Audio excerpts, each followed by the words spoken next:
ബിസ്മില്ലാഹിർ റഹ്മാനിർ റഹീം. അൽഹംദുലില്ലാഹി റബ്ബിൽ ആലമീൻ. വസ്സലാത്തു വസ്സലാമു അലാ റസൂലിൽ അമീൻ വഅലാ ആലിഹി വസഹ്ബിഹി അജ്മഈൻ വമൻ ഇത്തബഅഹും ബിഇഹ്സാനിൻ ഇലാ യൗമിദ്ദീൻ. അമ്മാ ബഅദ്. അല്ലാഹു സുബ്ഹാനഹു വ തആലയുടെ വജ്ഹ് മാത്രം ഉദ്ദേശിച്ചുകൊണ്ട് സംസാരിക്കുവാനും കേൾക്കുവാനും റബ്ബ് സുബ്ഹാനഹു വ തആല നമ്മ ഓരോരുത്തരെയും സഹായിക്കുമാറാവട്ടെ. നമ്മളിന്നിവിടെ കൂടിയിരിക്കുന്നത് നിങ്ങൾക്കൊക്കെ അറിയുന്നത് പോലെ നമ്മുടെ മക്കൾ നമുക്കൊക്കെ അറിയാം, അല്ലാഹു സുബ്ഹാനഹു വ തആല അവന്റെ അനുഗ്രഹമായി നൽകിയതാണ്. ഒരിക്കലും നമ്മളുടെ ശാരീരികമായിട്ടുള്ള ഖുവ്വത്ത് കൊണ്ടോ നമ്മുടെ എന്തെങ്കിലും തറവാട്ട് മഹിമ കൊണ്ടോ അല്ലെങ്കിൽ മറ്റെന്തെങ്കിലും കാര്യങ്ങൾ കൊണ്ട് നമുക്ക് കിട്ടിയതല്ല നമ്മുടെ മക്കൾ. നമ്മളെക്കാളും എത്രയോ മികവുള്ള, കരുത്തുള്ള, എത്രയോ വലിയ തറവാട്ടിലുള്ള, വലിയ സമ്പത്തുണ്ടായിരുന്ന, എല്ലാ സൗകര്യങ്ങളുള്ള ആളുകൾക്ക് അള്ളാഹു മക്കളെ കൊടുത്തിട്ടില്ല. നിങ്ങൾക്ക് തന്നെ പലരെയും അറിയാം. പല ആളുകളെയും നാട്ടുകാരിൽപ്പെട്ട, കുടുംബക്കാരിൽപ്പെട്ട, കൂട്ടുകാരിൽപ്പെട്ട പലരെയും നിങ്ങൾക്കറിയാം. അള്ളാഹു സുബ്ഹാനഹു വ തആലയുടെ അനുഗ്രഹമായി നമ്മൾക്ക് നൽകിയതാണ് ഈ മക്കൾ എന്നുള്ളത്. അപ്പൊ നമുക്ക് എന്തൊരു അനുഗ്രഹവും നമുക്കറിയാം. ആ അനുഗ്രഹത്തിന് ഒരു മുസ്ലിം എന്ന നിലയ്ക്ക് നമ്മൾ എന്താണ് ചെയ്യേണ്ടത്? ശുക്ർ ചെയ്യണം. അള്ളാഹുവിന്റെ അടിമ എന്നുള്ള നിലയ്ക്ക് നമുക്ക് ആ അനുഗ്രഹത്തോടുള്ള ബാധ്യത നന്ദി കാണിക്കുക എന്നുള്ളതാണ്. ഈ ഒരു നന്ദി കാണിക്കുക എന്നുള്ളത് നമ്മൾക്ക് നമ്മുടെ മക്കളുടെ വിഷയത്തിലും ബാധകമാണ്. നമ്മുടെ മക്കളുടെ വിഷയത്തിലും ബാധകമാണ്. നമ്മൾ ശ്രദ്ധിക്കേണ്ടത്, നമ്മളുടെ മക്കളെ ഏറ്റവും നല്ല രൂപത്തിൽ നമ്മളുടെ വരുതിയിലാക്കാൻ സാധിക്കുക, നമ്മൾ പറയുന്ന പോലെ ആ മക്കൾ വളർന്നു വരിക എന്നുള്ളത് നിങ്ങൾ വിചാരിക്കുന്ന പോലെ ചില്ലറ കാര്യമല്ല. നിങ്ങൾക്കറിയാവോ, നൂഹ് അലൈഹിസ്സലാം ആരാണ്? നൂഹ് അലൈഹിസ്സലാം ഒന്നാമത്തെ റസൂലാണ്. 950 വർഷം തന്റെ സമൂഹത്തെ തൗഹീദിലേക്ക് ദഅവത്ത് ചെയ്ത വളരെ മനുഷ്യ ചരിത്രത്തിൽ തന്നെ ഉലുൽ അസ്ം എന്ന് പറയുന്നവരാണ് ഏറ്റവും ഉത്തമരായിട്ടുള്ള ആളുകൾ, നബിമാരിൽ പോലും. അവരിൽ ഒന്നാമത്തെ ആൾ നൂഹ് അലൈഹിസ്സലാമാണ്. ആ നൂഹ് അലൈഹിസ്സലാമയുടെ മകൻ പോലും എന്ത് ചെയ്തിട്ടില്ല? നൂഹ് അലൈഹിസ്സലാമയുടെ അനുസരണത്തിൽ വന്നിട്ടില്ല, അദ്ദേഹത്തിന്റെ ദഅവത്ത് സ്വീകരിച്ചിട്ടില്ല. നമ്മൾ ശ്രദ്ധിക്കേണ്ടത്, നമ്മൾക്ക് ഇപ്പോൾ ഉള്ള ഈ അനുഗ്രഹം എന്നുള്ളത് നമ്മൾ ഒരിക്കലും എന്ത് ചെയ്യരുത്? നിസ്സാരമായി കണക്കാക്കരുത്. നിങ്ങൾ ചിന്തിക്കുന്നത് പോലെ ഇത് എളുപ്പത്തിൽ കരസ്ഥമാക്കാൻ സാധിക്കുന്നൊരു കാര്യമല്ല. മറിച്ച് അല്ലാഹു സുബ്ഹാനഹു വ തആല അവൻ വളരെ ചുരുക്കം ആളുകൾക്ക് മാത്രം നൽകുന്ന വലിയൊരു മഹത്തായ അനുഗ്രഹമാണ് നമ്മൾക്ക് മക്കളെ കിട്ടുക എന്നുള്ളതും ആ മക്കൾ നല്ല രൂപത്തിൽ വളർന്നു വലുതാവുക എന്നുള്ളതും. അപ്പൊ നമ്മളെ സംബന്ധിച്ചിടത്തോളം നമ്മൾക്ക് ഏറ്റവും ആദ്യം നമ്മുടെ മനസ്സിൽ ഉണ്ടായിരിക്കേണ്ടത് ഈ ഒരു ബോധമാണ്. എല്ലാം റബ്ബിന്റെ കൈകളിലാണ്. റബ്ബ് നന്നാക്കിയാലേ എന്റെ മകൻ നന്നാവും. റബ്ബ് അവൻ നല്ല രൂപത്തിൽ ആകാൻ ഉദ്ദേശിച്ചാലേ അവൻ നല്ല രൂപത്തിലാകുള്ളൂ. അവൻ ഏറ്റവും നല്ല രൂപത്തിൽ ആകാൻ ഞാൻ എത്രയൊക്കെ പരിശ്രമിച്ചാലും ഉപദേശിച്ചാലും പണിപ്പെട്ടാലും റബ്ബിന്റെ കയ്യിലാണ് എല്ലാം എന്ന ഉറച്ച ബോധ്യം നമുക്ക് ആദ്യമാണ്. ഈ ഒരു ബോധ്യം നമുക്കുണ്ടെങ്കിൽ നമ്മൾ എന്ത് ചെയ്യും? നമുക്ക് ഉത്തരം കിട്ടും എന്ന് പഠിപ്പിച്ചിരുന്ന സന്ദർഭങ്ങളിലൊക്കെയും നമ്മൾ പ്രാർത്ഥിച്ചുകൊണ്ടേയിരിക്കും, റബ്ബിനോട് ദുആ ചെയ്തുകൊണ്ടേയിരിക്കും. ഇത് നമ്മൾ ഒന്നാമത് ശ്രദ്ധിക്കേണ്ട കാര്യം. നമ്മുടെ മക്കളുടെ വിഷയത്തിൽ നബി സല്ലല്ലാഹു അലൈഹി വസല്ലം പറഞ്ഞു, സലാസുൽ ലാ തുറദ്ദു ദഅവതുഹുന്ന, 3 വിഭാഗം ആളുകൾ അവരുടെ പ്രാർത്ഥന തള്ളപ്പെടുകയില്ല. അതിലൊന്നാമത് ഒരു വിഭാഗം പറയുന്നത് വദഅവത്തുൽ വാലിദി ലിവലദിഹി, വദഅവത്തുൽ വാലിദി ലിവലദിഹി, മാതാപിതാക്കൾ മക്കൾക്ക് വേണ്ടി നടത്തുന്ന പ്രാർത്ഥന. മാതാപിതാക്കൾ മക്കൾക്ക് വേണ്ടി നടത്തുന്ന പ്രാർത്ഥന തള്ളപ്പെടുകയില്ല. അപ്പൊ നമുക്ക് നമ്മുടെ പ്രാർത്ഥന തള്ളപ്പെടും. നമ്മൾ നമ്മുടെ മക്കൾക്ക് വേണ്ടി പ്രാർത്ഥിച്ചാൽ ആ പ്രാർത്ഥന അള്ളാഹ് തള്ളൂല. അള്ളാഹു അതെന്ത് ചെയ്യില്ല, ഉത്തരം നൽകാതെ വെറുതെ പാഴാക്കി കളയുകയില്ല. അപ്പൊ നമ്മൾ ആ ഉറപ്പോടുകൂടെ, യഖീനോടുകൂടെ എന്ത് ചെയ്യണം? നമ്മുടെ റബ്ബിനോട് കരഞ്ഞ് പ്രാർത്ഥിക്കണം. പ്രാർത്ഥനയ്ക്ക് ഉത്തരം കിട്ടുന്ന പഠിപ്പിച്ച സന്ദർഭങ്ങളിലൊക്കെയും അങ്ങനെ എത്ര സന്ദർഭങ്ങൾ അറിയാം നിങ്ങൾക്ക്? ഇപ്പൊ ഇവിടെ തന്നെ ഉസ്താദ് പറഞ്ഞതുപോലെ പല സന്ദർഭങ്ങൾ സൂചിപ്പിച്ചു. മഴ പെയ്യുന്ന സന്ദർഭത്തിൽ അത് ഹദീസിൽ പഠിപ്പിക്കപ്പെട്ട കാര്യമാണ്. പ്രാർത്ഥനയ്ക്ക് ഉത്തരം നൽകപ്പെടുന്ന പഠിപ്പിക്കപ്പെട്ട സന്ദർഭമാണ്. ഇതുപോലെ ഒരുപാട് സന്ദർഭങ്ങളുണ്ട്. അതിൽപ്പെട്ടൊരു സന്ദർഭമാണെന്ത്? സുജൂദിലായിരിക്കുമ്പോൾ അല്ലെ, നബി സല്ലല്ലാഹു അലൈഹി വസല്ലം പഠിപ്പിക്കുന്ന അഖറബു മാ യകൂനുൽ അബ്ദു മിർ റബ്ബിഹി വഹുവ സാജിദ്, ഒരടിമ അവന്റെ റബ്ബുമായി ഏറ്റവും അടുത്താവുക എപ്പോഴാണ്? അവൻ സുജൂദിലായിരിക്കുമ്പോൾ. ഫഖാമിനുൻ അൻ യുസ്തജാബ ലഹു. അപ്പൊ അവൻ പ്രാർത്ഥിച്ചാൽ ആ പ്രാർത്ഥന സ്വീകരിക്കപ്പെടാൻ വളരെയധികം സാധ്യതയുണ്ട്. വളരെയധികം സാധ്യതയുണ്ട്. നബി സല്ലല്ലാഹു അലൈഹി വസല്ലം പഠിപ്പിച്ചില്ല. അതേപോലെ തന്നെ നമുക്കൊക്കെ അറിയുന്ന മറ്റൊരു സന്ദർഭമാണെന്ത്? രാത്രിയുടെ അവസാനത്തെ മൂന്നിലൊന്ന്. രാത്രിയുടെ അവസാനത്തെ മൂന്നിലൊന്ന് എന്ന് പറഞ്ഞാൽ അത് സുബ്ഹിക്ക് ബാങ്ക് വരേക്കും എത്തും. നമ്മൾ സുബ്ഹിക്ക് ഒരു അരമണിക്കൂർ മുമ്പ് എഴുന്നേറ്റ് വുളൂ എടുത്ത് നിസ്കരിച്ചാൽ പോലും ആ സമയത്ത് നമുക്ക് നിസ്കരിക്കാൻ പറ്റും.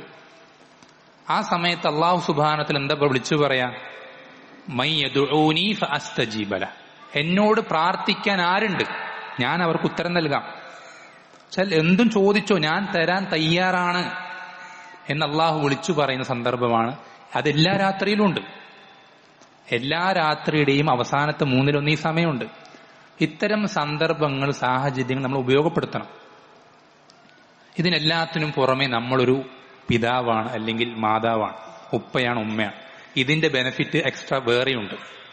നേരത്തെ ഹദീസിൽ പഠിപ്പിച്ചതുപോലെ നിങ്ങൾ ഒരിക്കലും എന്ത് ചെയ്യരുത്? നബി സല്ലല്ലാഹു അലൈഹി വസല്ലം പഠിപ്പിച്ചതുപോലെ യുസ്തജാബു ലി അഹദികും മാ ലം യഅജൽ. ധൃതി പിടിക്കാത്തിടത്തോളം നിങ്ങൾക്ക് എന്ത് ചെയ്യും? ഉത്തരം നൽകിക്കൊണ്ടേയിരിക്കും, ഉത്തരം കിട്ടിക്കൊണ്ടേയിരിക്കുന്നു. എന്താ ധൃതി പിടിക്കൽ? എന്താ? ഞാൻ പ്രാർത്ഥിച്ചു, പക്ഷെ എനിക്ക് എന്ത് ചെയ്തിട്ടില്ല, ഉത്തരം കിട്ടിയില്ല എന്ന് പറയലാണ് എന്ത്? ധൃതി പിടിക്കൽ. എന്റെ മകൻ നന്നാവാൻ ഞാൻ ഇത്ര ദിവസം ഞാൻ പ്രാർത്ഥിച്ചു, ഞാൻ കുറേ ദിവസം ഞാൻ എന്ത് ചെയ്തു, റബ്ബിനോട് കരഞ്ഞു പറഞ്ഞു, പക്ഷെ എന്റെ മകൻ ഇതുവരെ നന്നായില്ല എന്ന് പറയരുത്. പ്രാർത്ഥിച്ചുകൊണ്ടേയിരിക്കുക. ഇതാണ് നമ്മൾ നമ്മുടെ മക്കൾക്ക് വേണ്ടി ചെയ്യേണ്ട ഒന്നാമത്തെ കാര്യം. പ്രാർത്ഥിക്കുക. ഒരിക്കലും നമ്മൾ എന്ത് ചെയ്യരുത്? അവർക്കെതിരെ പ്രാർത്ഥിക്കരുത്. എത്ര മോശപ്പെട്ട കാര്യം ചെയ്താലും, നമ്മളെ ദേഷ്യപ്പെടുത്തുന്ന എത്ര വലിയ കുരുത്തക്കേട് അവൻ ചെയ്താലും അവനെതിരായിട്ട് പ്രാർത്ഥിക്കരുത്. ഇതിൽ എത്ര പ്രത്യേകിച്ച് സ്ത്രീകൾ, അത് സ്ത്രീകളെ കുറ്റപ്പെടുത്താൻ വേണ്ടി പറയല്ല, നബി സല്ലല്ലാഹു അലൈഹി വസല്ലം പഠിപ്പിച്ചതാണ്. സ്ത്രീകളുടെ നാവുകളിൽ ഏറ്റവും അധികം ആവർത്തിച്ചു വരുന്ന കാര്യമാണ് ശാപവാക്കുകൾ. നീ ഒന്നും ഒരിക്കലും നന്നാവില്ലടാ എന്ന് സ്വന്തം മക്കളുടെ മുഖത്ത് നോക്കി പറയുന്ന, പ്രാർത്ഥിക്കുന്ന മാതാപിതാക്കളുണ്ട്, പ്രത്യേകിച്ച് ഉമ്മമാരുണ്ട്. അങ്ങനെയുള്ള ശാപവാക്കുകൾ നമ്മൾ ശ്രദ്ധിക്കണം. നബി സല്ലല്ലാഹു അലൈഹി വസല്ലം പഠിപ്പിച്ചു തന്നിട്ടുണ്ട്. ചില സന്ദർഭങ്ങൾ, അത് നമുക്കറിയില്ല ഏത് സന്ദർഭമാണ്, ഈ പറഞ്ഞതല്ലാത്ത ഏതോ ഒരു സന്ദർഭം, ആ സന്ദർഭത്തിൽ എന്തു പ്രാർത്ഥിച്ചാലും ആ പ്രാർത്ഥന സ്വീകരിക്കപ്പെടുന്ന ചില സന്ദർഭങ്ങളുണ്ട്. നമ്മൾ എന്താണോ ആ സമയത്ത് പ്രാർത്ഥിക്കുന്ന ആ സന്ദർഭത്തിൽ ആ പ്രാർത്ഥന സ്വീകരിക്കപ്പെടും. അങ്ങനത്തെ ചില സന്ദർഭങ്ങൾ നമ്മുടെ നിത്യജീവിതത്തിലുണ്ട്. ആ സമയത്താണ് നമ്മൾ ഈ മക്കൾക്ക് വേണ്ടി ശപിക്കുന്നതെങ്കിൽ, അവർ നശിച്ചു പോകാനും തൊലഞ്ഞു പോകാനും ഒരിക്കലും നന്നാവാതിരിക്കാനും നമ്മൾ ശപിക്കുന്നതെങ്കിൽ അവർ പിന്നെ അങ്ങനെ ആവുള്ളൂ. അതൊരിക്കലും നമ്മുടെ ഭാഗത്തുനിന്ന് ഒരിക്കലും, അവൻ എത്ര മോശമാണെങ്കിലും അവൻ നന്നാകണം, നല്ല രൂപത്തിലാകണം എന്ന ആഗ്രഹവും പ്രാർത്ഥനയും മാത്രമേ നമ്മുടെ ഭാഗത്തുനിന്ന് ഉണ്ടാവാൻ പാടുള്ളൂ. ഒന്നാമത്തെ കാര്യം. ഒരിക്കലും നമ്മൾ എന്ത് ചെയ്യരുത്? നമ്മുടെ മക്കളെ റബ്ബിന്റെ മാർഗത്തിൽ നിന്ന് നിരാശരാക്കരുത്. എത്ര വൃത്തികെട്ടവനായിക്കോട്ടെ.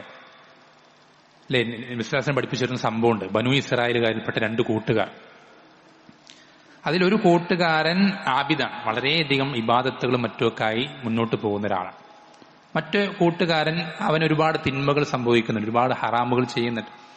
അപ്പൊ ഈ ആബിദായ കൂട്ടുകാരൻ തന്റെ കൂട്ടുകാരൻ നസീഹത്തോട് പറഞ്ഞ് ഒരുപാട് സമയത്ത് പറഞ്ഞു കൊടുക്കുന്നുണ്ട്, ഗുണദോഷിക്കുന്നുണ്ട്. അങ്ങനെ ചെയ്യരുത്, ഇത് ഹറാമാണ്, നീ ഇങ്ങനെ ചെയ്യണം, ഇത് വാജിബാണ്. പല സന്ദർഭങ്ങളിലായി പറഞ്ഞു കൊടുത്തിട്ടും എത്ര പറഞ്ഞു കൊടുത്തിട്ടും ഇവനൊരു മാറ്റവും വരുന്നില്ല.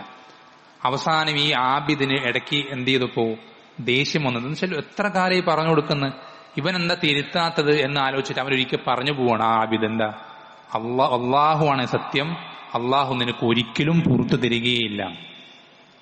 ആബിദ് ഹറാമ് ചെയ്യുന്ന, തോന്നിയാസങ്ങൾ ചെയ്ത് നടക്കുന്ന കൂട്ടുകാരനോട് പറയാണ്, അള്ളാഹുവാണ് സത്യം, അള്ളാഹു നിനക്ക് ഒരിക്കലും പുറത്തു തരാനേ പോകുന്നില്ല. അപ്പൊ അള്ളാഹു വഹയിറക്കാണ്. അള്ളാഹു ആ സമയത്ത് വഹയിറക്കാണ്. എന്താ പറഞ്ഞ അള്ളാഹു? ഞാൻ ഇങ്ങനെയേ ചെയ്യാവൂ എന്ന് എന്റെ മേൽ നിർബന്ധം പിടിക്കുന്നത് ആരാണ്? നമ്മളടിമയാണ്, റബ്ബ് ഉടമയാണ്. അവൻ റബ്ബ് ഇങ്ങനെയൊക്കെ ചെയ്യാവോ നമുക്ക് പറയാം. നമുക്ക് എന്താ അധികാരമുള്ളത്? ഒരധികാരമില്ല. റബ്ബ് ഇയാൾക്ക് ഹിദായത്ത് കൊടുക്കണം, ഇവന് പുറത്തു കൊടുക്കണം, ഇവന് നശിപ്പിക്കണം എന്ന് പറയാൻ നമുക്കൊരു അധികാരമില്ല. അതൊക്കെ റബ്ബിന്റെ കൈകളിലാണ്. അങ്ങനെ പറയുന്ന അത്രയും വലിയ ധിക്കാരം കാണിക്കുന്നത് ആരാണ്? അള്ളാഹ് ചോദിക്കുകയാണ്. എന്നിട്ട് പറയാണ്, അവന്റെ അമലുകൾ ഞാനിതാ പൊളിച്ചു കളഞ്ഞിരിക്കുന്നു. അബൂ ഹുറൈറ റളിയല്ലാഹു അൻഹു ഈ ഹദീസ് ഉദ്ധരിച്ചിട്ട് പറയുന്നുണ്ട്, അവന്റെ ആയുഷ്കാലത്തിലെ മുഴുവൻ ഇബാദത്തുകളും ഒരൊറ്റ വാക്കുകൊണ്ട് അവൻ എന്ത് ചെയ്തു? പൊളിച്ചു കളഞ്ഞു. ഒരൊറ്റ വാക്കുകൊണ്ട്. ഇതൊരിക്കലും നമ്മുടെ മക്കളുടെ വിഷയത്തിൽ ഉണ്ടാകരുത്. നീ ഒന്നൊരിക്കലും നന്നാകാൻ പോകുന്നില്ലടാ എന്ന സംസാരം ഒരിക്കലും നമ്മുടെ മക്കളോട് നമ്മൾ പറയരുത്. എപ്പോഴും നമ്മൾ പ്രതീക്ഷയുടെ വാക്കുകളാണ് മക്കൾക്ക് ഇട്ടുകൊടുക്കേണ്ടത്. നീ ഇപ്പൊ തൗബ ചെയ്താൽ ഇപ്പോഴും നിന്റെ റബ്ബ് നിനക്ക് എന്ത് ചെയ്തും പുറത്തു തരും. നീ ഇത്രയൊക്കെ ചെയ്തിട്ടുണ്ടെങ്കിലും നിനക്ക് ഇനിയും നന്നാവാൻ ചാൻസ് ഉണ്ട്. നിന്റെ റൂഹ് തൊണ്ടക്കുഴിയിൽ എത്തുന്നത് വരേക്കും നിനക്ക് തൗബ ചെയ്യാം, അള്ളാഹു സ്വീകരിക്കാൻ തയ്യാറാണ് എന്ന രൂപത്തിലാണ് നമ്മൾ എന്ത് ചെയ്യേണ്ടത്? മക്കളെ താക്കീത് ചെയ്യേണ്ടത്. അല്ലാതൊരിക്കലും ശാപവാക്കുകൾ നമ്മുടെ മക്കൾക്ക് നേരെ നമ്മൾ ഉപയോഗിച്ചുകൂടാ. അത് വളരെ ഗൗരവത്തിൽ ശ്രദ്ധിക്കേണ്ട ഒന്നാമത്തെ കാര്യമാണ്. അവർക്ക് ഖൈറിന് വേണ്ടി പ്രാർത്ഥിക്കുക, അവരുടെ ഷർറിന് വേണ്ടി പ്രാർത്ഥിക്കാതിരിക്കുക എന്നുള്ളത് ഒന്നാമത് ശ്രദ്ധിക്കേണ്ട കാര്യം. രണ്ടാമത് ശ്രദ്ധിക്കേണ്ടത്, നമ്മൾ ഈ പ്രാർത്ഥന മാത്രം കാര്യമില്ലല്ലോ. നമുക്ക് എന്തൊരു കാര്യം നമ്മൾ പ്രാർത്ഥിക്കുമ്പോഴും ആ പ്രാർത്ഥിച്ച കാര്യത്തിനോട് യോജിക്കുന്ന സബബുകൾ നമ്മുടെ ജീവിതത്തിൽ നമ്മൾ എന്ത് ചെയ്യണം? സ്വീകരിക്കണം. ഒരുപാട് സബബുകൾ ദീനുൽ ഇസ്ലാം അതുകൊണ്ട് തന്നെ എന്ത് ചെയ്തിട്ടുണ്ട്? നമ്മുടെ മക്കൾ നന്നായി തീരാൻ പഠിപ്പിച്ചിട്ടുണ്ട്. അതിലൊന്നാമത്തെ സബബ് എന്താണെന്നറിയോ? ഒന്നാമത്തെ സബബ്, വിവാഹം കഴിക്കുമ്പോൾ ഏറ്റവും നല്ല ഭാര്യയെ തെരഞ്ഞെടുക്കുക എന്നുള്ള. വിശ്വാസം പഠിപ്പിച്ചു, തുൻകഹുൽ മർഅതു ലി അർബഈൻ. ഒരു സ്ത്രീ വിവാഹം ചെയ്യപ്പെടുക 4 കാര്യങ്ങൾക്ക് വേണ്ടിയിട്ടാണ്. അവളുടെ ഭംഗിക്ക് വേണ്ടി, സമ്പത്തിനു വേണ്ടി, അവളുടെ പദവി അല്ലെങ്കിൽ തറവാട്ട് മഹിമയ്ക്ക് വേണ്ടി. വിശ്വാസം പഠിപ്പിച്ചെന്താ? ഫദ്ഫർ ബിദാത്തിദ്ദീൻ തരിബത് യദാക്. നീ എന്ത് ചെയ്യണം? ദീനുള്ളവൾക്ക് പ്രാധാന്യം കൊടുക്കണം. ദീനുള്ളവൾക്ക് നീ പ്രാധാന്യം കൊടുക്കണം. ഫദ്ഫർ എന്ന് പറഞ്ഞാൽ നീ ദീനുള്ളവളെ വിജയിച്ചെടുക്കണം. ശരിക്കും നേർക്കുന്നൊരർത്ഥം എന്നുവെച്ചാൽ, നിനക്ക് ദീനുള്ളവളെ കിട്ടിയാൽ നീ വിജയിച്ചു. ദീനുള്ളവളെ നിനക്ക് കിട്ടിയാൽ നീ വിജയിച്ചു. ഒരു പെണ്ണിന് സമ്പത്തില്ല, സൗന്ദര്യമില്ല, തറവാട്ട് മഹിമ ഇല്ലെങ്കിൽ, അവൾക്ക് ദീനുണ്ടെങ്കിൽ നിങ്ങൾക്കൊരിക്കലും അവളുടെ സമ്പത്തില്ലായ്മ ഒരു കുറവായിട്ട് തോന്നൂല, സൗന്ദര്യമില്ലായ്മ ഒരു കുറവായിട്ട് തോന്നൂല, അവളുടെ തറവാട്ട് മഹിമ ഇല്ലാത്ത നിങ്ങൾക്കൊരു കുറവായിട്ട് തോന്നൂല. എന്നാൽ അവൾക്ക് ദീനില്ലെങ്കിൽ എത്ര സമ്പത്തുണ്ടായിക്കോട്ടെ, എത്ര സൗന്ദര്യമുണ്ടായിക്കോട്ടെ, എത്ര വലിയ തറവാട്ടിലെ പെണ്ണായിക്കോട്ടെ, നിങ്ങൾക്ക് അവളെ കൊണ്ട് ഒരു സൗര്യ ജീവിതം കിട്ടൂല. നിങ്ങളുടെ മക്കൾ നല്ല മക്കളായി വളരുകയുമില്ല. നമ്മൾ ശ്രദ്ധിക്കണം, ഒരു സ്ത്രീ എന്ന് പറയുന്നത് ഒരു കുട്ടിക്ക് അവന്റെ ഉപ്പയേക്കാൾ അടുത്ത് നിൽക്കുന്ന ആളാണ്. ഒരു കുട്ടിയുടെ ഒന്നാമത്തെ പാഠശാല എന്ന് പറയുന്നത് അത് മസ്ജിദോ മദ്രസയോ ഒന്നല്ല, അവന്റെ ഉമ്മയാണ്. ആ കുട്ടിയുടെ ഉമ്മയാണ് ഒന്നാമത്തെ മദ്രസ. ഈ കുട്ടി ഉമ്മയിൽ നിന്ന് പഠിക്കുന്നത്ര വേറെ ആരും പഠിക്കൂല. ഏറ്റവും കൂടുതൽ ആ കുട്ടിയെ സ്വാധീനിക്കുക, ഏറ്റവും കൂടുതൽ കാര്യങ്ങൾ ആ കുട്ടി പഠിക്കുക അവന്റെ ഉമ്മയിൽ നിന്ന്. അപ്പൊ ഈ ഉമ്മ ദീനില്ലാത്തവളാണെങ്കിൽ കുട്ടിയും സ്വാഭാവികമായിട്ടും ദീനില്ലാത്ത കുട്ടിയായിട്ട് വളരൂ. മത്തൻ നട്ട കുമ്പളം മുളയ്ക്കൂല പറയാറുണ്ട് മലയാളത്തില്. ഉമ്മക്ക് ദീനില്ലെങ്കിൽ കുട്ടിക്കും ദീനുണ്ടാവൂല. അപ്പൊ നമ്മൾ എന്ത് ചെയ്യണം? കല്യാണം കഴിക്കാത്തവരാണെങ്കിൽ സ്ത്രീകളെ തെരഞ്ഞെടുക്കുമ്പോൾ, വിവാഹാലോചനകൾ വരുമ്പോൾ അതിലേറ്റവും ദീനുള്ള സ്ത്രീയെ തെരഞ്ഞെടുക്കാൻ ശ്രദ്ധിക്കുക. മറ്റുള്ളതിനൊക്കെ സെക്കൻഡ് പ്രയോറിറ്റി മാത്രം കൊടുക്കുക. ഈ ആലോചനയേക്കാൾ സമ്പത്ത് കുറച്ച് കുറവാണെങ്കിലും, മൂന്നാമത്തെ ആലോചനയേക്കാൾ കുറച്ച് സൗന്ദര്യം കുറവാണെങ്കിലും, നാലാമത്തെ ആലോചനയേക്കാൾ കുറച്ച് തറവാട്ട് മഹിമ കുറവാണെങ്കിലും ദീൻ കൂടുതലുള്ളവൾക്ക് പ്രാധാന്യം കൊടുത്താൽ നബി സല്ലല്ലാഹു അലൈഹി വസല്ലം പഠിപ്പിച്ചതുപോലെ അവൻ വിജയിക്കും. ഇനിയിപ്പോ വിവാഹം കഴിച്ചിട്ടുള്ള ആളുകളാണെങ്കിൽ നിങ്ങൾ എന്താ ശ്രദ്ധിക്കേണ്ടത്? നിങ്ങളുടെ സ്ത്രീകളെ നല്ലൊരു സ്ത്രീയാക്കി മാറ്റുക. നിങ്ങളുടെ ഭാര്യമാരെ നല്ലൊരു ഭാര്യയാക്കി മാറ്റുക. അത് സാധിക്കും, വളരെ എളുപ്പമാണ്. നിങ്ങൾക്ക് നിങ്ങളുടെ മക്കളെ നന്നാക്കാൻ ആഗ്രഹമുണ്ടെങ്കിൽ നിങ്ങൾ ഏറ്റവും ആദ്യം ശ്രദ്ധിക്കേണ്ട കാര്യം നിങ്ങളുടെ ഭാര്യമാരെ നന്നാക്കാന്നുള്ളത്. ഭാര്യമാർ മാത്രം നിങ്ങൾ വിചാരിക്കേണ്ട, നിങ്ങളും ആ രൂപത്തിലാകണം. ഒരിക്കലും അവരെ മാത്രം കുറ്റപ്പെടുത്താൻ പറയുന്നതല്ല. നമ്മുടെ ഭാഗവും ക്ലിയർ ആക്കണം, അവരെയും എന്ത് ചെയ്യണം, ക്ലിയർ ആക്കണം.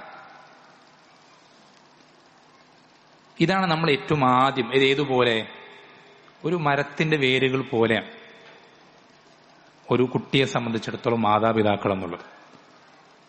മണ്ണിൽ നിന്ന് എന്താണോ ഉള്ളിലേക്ക് വലിച്ചെടുക്കുന്നത് അതേ എന്ത് ചെയ്യുള്ളൂ, പുറത്തേക്ക് വരുള്ളൂ. അപ്പൊ നമ്മളിൽ നിന്ന് കിട്ടുന്നത് എന്താണോ അതേ എന്ത് ചെയ്യുള്ളൂ, മക്കളിൽ പ്രകടമാവുള്ളൂ. അപ്പൊ നമ്മളിൽ നല്ലതാണ് കുട്ടിക്ക് കിട്ടുന്നതെങ്കിൽ ആ കുട്ടിയിൽ നിന്ന് നല്ലതേ പുറത്തേക്ക് വരുള്ളൂ. ഇത് നമ്മൾ വളരെയധികം ശ്രദ്ധിക്കണം. നമ്മുടെ ഭാര്യയെ നമ്മൾ എങ്ങനെ നന്നാക്കാം, അതിനെന്ത് ചെയ്യണം, ആദ്യം നമ്മൾ നന്നാവണം. ഒരിക്കലും നമ്മൾ നന്നാവാതെ ഭാര്യ നന്നാക്കാൻ പോകരുത്. നമ്മൾ ആദ്യം എന്ത് ചെയ്യണം, നമ്മൾ തുടങ്ങേണ്ടത് നമ്മളിൽ നിന്നാണ്. നമ്മൾ ഒരിക്കലും നമ്മുടെ പെർഫെക്റ്റുകൾ, നമ്മുടെ നന്മകൾ മാത്രം ചിന്തിച്ച് നമ്മൾ അൽഹംദുലില്ലാ ഇപ്പോൾ ഓക്കെയാണ്, ഞാൻ അങ്ങനെ ചെയ്യുന്നുണ്ട്, ഇങ്ങനെ ചെയ്യുന്നുണ്ട്, ഇങ്ങനെയൊക്കെ മാറ്റങ്ങൾ വന്നിട്ടുണ്ട്, അൽഹംദുലില്ലാ ഓക്കെ. ഒരിക്കലും ഇങ്ങനെ ചിന്തിക്കരുത്. നമ്മുടെ മുൻഗാമികൾ എങ്ങനെ ചിന്തിക്കാറുണ്ടായിരുന്നത്? ഇബ്നു മസ്ഊദ് റളിയല്ലാഹു അൻഹു പറയുന്നൊരു വാക്കുണ്ട്. അദ്ദേഹം പറയുന്നത്, ഒരു മുഅ്മിനായ ഒരാൾ, നല്ലൊരു വ്യക്തി, ഈമാനുള്ള ഒരാൾ, അയാൾക്ക് ജീവിതത്തിൽ പറ്റിപ്പോയ തിന്മകൾ, അയാളുടെ ഒരുപാട് നന്മകളുണ്ടാവും, ഒരുപാട് ഇബാദത്തുകൾ ചെയ്തിട്ടുണ്ടാവും, ഏറ്റവും ഹൈറായിട്ടുള്ള അവസ്ഥയിലായിരിക്കും. പക്ഷേ അയാൾക്ക് പറ്റിപ്പോയ ഒരു തിന്മയെ അയാൾ എങ്ങനെ കണക്കാക്കാന്നറിയോ? തന്റെ തലയ്ക്ക് മുകളിൽ ഇപ്പൊ വന്ന് വീഴും എന്ന നിലയ്ക്ക് നിൽക്കുന്ന ഒരു മലയെ പോലെയാണ് എന്ത് ചെയ്യുക, അയാൾ അതിനെ കണക്കാക്കുക. നമ്മുടെ തൊട്ട് തലയ്ക്ക് മുകളിൽ ഒരു മല ഇപ്പൊ വീഴുന്ന പറഞ്ഞ് നിൽക്കുകയാണെങ്കിൽ നമ്മുടെ അവസ്ഥ എന്തായിരിക്കും? നമ്മൾക്ക് വേറൊന്നും ചിന്തിക്കാൻ കഴിയില്ല. നമ്മൾ ചെയ്ത നിസ്കാരങ്ങളുടെ വലിപ്പത്തെ പറ്റിയോ സ്വതക്കകളുടെ എണ്ണത്തെ പറ്റിയോ നമ്മൾ ഓതിയ ഖുർആൻ പാരായണത്തിന്റെ പേജുകളെ പറ്റി നമുക്കൊന്നും ചിന്ത വരൂല. നമ്മുടെ ടെൻഷൻ എപ്പോഴും ഈ തിന്മകളെ പറ്റിയിട്ടായിരിക്കും. ഇതേപോലെ നമ്മൾ നമ്മുടെ സ്വന്തത്തിൽ സെൽഫിലേക്ക് നോക്കേണ്ടത് എങ്ങനെയാ? നമ്മുടെ പോരായ്മകളിലേക്കാണ്. ഞാൻ എന്തൊക്കെ ഇനി ശരിയാക്കാനുണ്ട് അതിലേക്കാണ് നോക്കേണ്ടത്. ഞാൻ എന്തൊക്കെ ഇനി പ്രോഗ്രസ് ആക്കാനുണ്ട് നമ്മൾ അതിലേക്കാണ് നോക്കേണ്ടത്. നമ്മൾ ഒരിക്കലും നമ്മളെ പറ്റി നമ്മൾ പെർഫെക്റ്റ് ആണെന്നൊരു രൂപത്തിൽ ചിന്തിക്കരുത്. അങ്ങനെ ചിന്തിക്കുന്നിടത്ത് നമുക്ക് എന്ത് ചെയ്യും? ഒന്നാമത്തെ അവിടെ നിന്ന് മുഴുവൻ പിഴവ് സംഭവിക്കും. നമുക്ക് ഒരുപാട് പോരായ്മകളുണ്ട് എന്ന തിരിച്ചറിവിൽ നിന്നാണ് നമുക്ക് മാറ്റങ്ങൾ തുടങ്ങുക. ഈ തിരിച്ചറിവാണ് നമുക്ക് ആദ്യം വേണ്ടത്. നമുക്ക് ഒരുപാട് പോരായ്മകളുണ്ട്. അത് നിങ്ങളെ മാത്രമല്ല, എന്നെ സംബന്ധിച്ച് ആദ്യം പറയാം. എല്ലാവരും നബി സല്ലല്ലാഹു അലൈഹി വസല്ലം കുല്ലു ബനി ആദമ ഖത്താ. അള്ളാഹുവിന്റെ റസൂൽ സല്ലല്ലാഹു അലൈഹി വസല്ലം പറയുന്നത് ആദമിന്റെ എല്ലാ മക്കളും അങ്ങേറ്റം തെറ്റ് ചെയ്യുന്നവരാണ്. എല്ലാ മനുഷ്യന്മാരുടെ അവസ്ഥയാണ്. തെറ്റുകൾ പറ്റാത്തവരാരുമില്ല. തെറ്റുകൾ പറ്റുക എന്നുള്ളത് കൊണ്ട് നമ്മൾ മോശക്കാരാവൂല. പക്ഷെ നമ്മൾ തെറ്റുകൾ തെറ്റാണെന്ന് മനസ്സിലാകുമ്പോൾ അത് തിരുത്താതെ, മാറ്റാൻ ശ്രമിക്കാതെ, അതിൽ നിന്ന് തൗബ ചെയ്യാതെ, ഇസ്തിഗ്ഫാർ ചെയ്യാതെ അതിൽ തന്നെ ഉറച്ചു നിൽക്കുന്നതാണ് നമ്മളെ മോശക്കാരാക്കുന്ന കാര്യം. അല്ലാതെ തെറ്റുകളൊക്കെ എല്ലാവർക്കും പറ്റും. തെറ്റുകൾ പറ്റുക എന്നുള്ളത് നമ്മളെ മോശക്കാരാക്കുന്നില്ല. ഇപ്പൊ നിങ്ങൾക്കറിയാം, ഏറ്റവും നല്ല ഉദാഹരണമാണ് ആര്? നമ്മുടെ ഉപ്പയായ ആദം അലൈഹിസ്സലാം. ആദം അലൈഹിസ്സലാമയുടെയും ഇബ്ലീസിന്റെയും ഇടയിൽ നടന്ന ചരിത്രം നിങ്ങൾ കേട്ടിട്ടുണ്ടാവും. നിങ്ങൾക്കൊക്കെ അറിയാം. ഈ ചരിത്രത്തിൽ ആദം അലൈഹിസ്സലാം എന്ത് ചെയ്യുന്നുണ്ട്? അള്ളാഹുവിനെ ധിക്കരിക്കുന്നുണ്ട്. ഇബ്ലീസും അള്ളാഹുവിനെ ധിക്കരിക്കുന്നുണ്ട്. അല്ലേ? ഓർമ്മയുണ്ടോ? ആദം അലൈഹിസ്സലാം എന്താ ധിക്കരിക്കുന്നത്? എന്താ? പഴം കഴിക്കരുതെന്ന് പറഞ്ഞു, പഴം കഴിച്ചു. ഇബ്ലീസ് എന്താ ധിക്കരിച്ചത്? എങ്ങനെ ധിക്കരിച്ചത്? സുജൂദ് ചെയ്യാൻ പറഞ്ഞു, സുജൂദ് ചെയ്തില്ല.